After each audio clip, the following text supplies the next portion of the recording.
C'est abominable, le gros coup de gueule de Laurie Tillemann sur la question de l'écologie. Dans les colonnes de Télé Loisirs dimanche 18 juin 2023, Laurie Tillemann a accepté de se confier sur un sujet qui lui tient à cœur. Elle se livre sur son combat pour l'écologie, ses regrets et ce qu'elle a entrepris depuis ses années étudiantes. Après avoir foulé le plateau de Miss France, c'est en tant qu'animatrice que Laurie Tillemann excelle.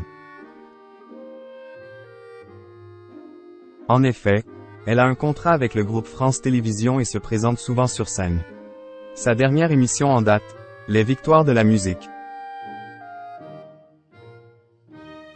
Un domaine qui semble lui plaire puisqu'elle animera aussi la soirée de la fête de la musique le 21 juin prochain et sera également aux commandes de la fête de la chanson orientale diffusée en septembre.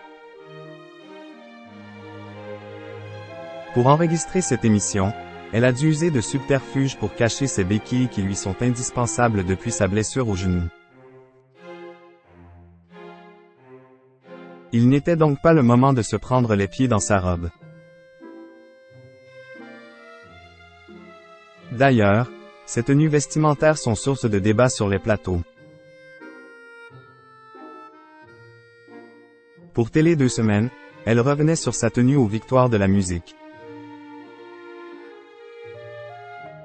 J'ai dû me battre, à France Télévisions, quand il fallait que je sois en robe sexy pour présenter les Victoires de la musique.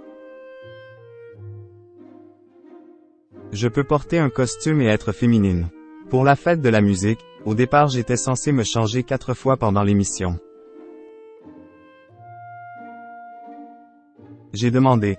Et Garou, il se change combien de fois, lui? On m'a répondu qu'il ne se changeait pas.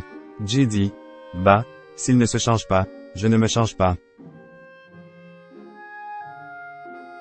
Un militantisme affirmé. Se battre pour l'égalité oui, mais pas que.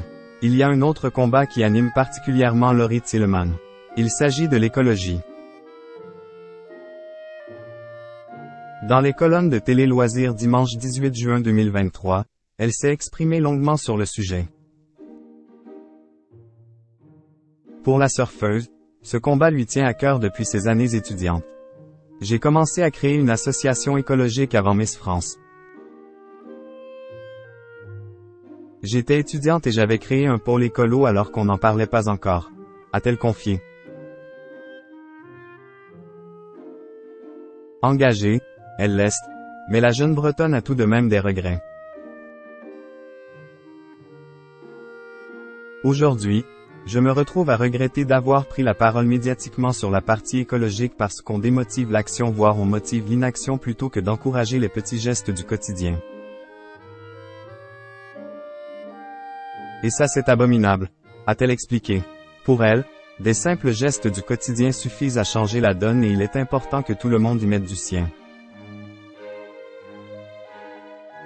Militante affirmée, elle le revendique et précise qu'elle pourrait même ne pas avoir d'enfants, car ce n'est pas écolo.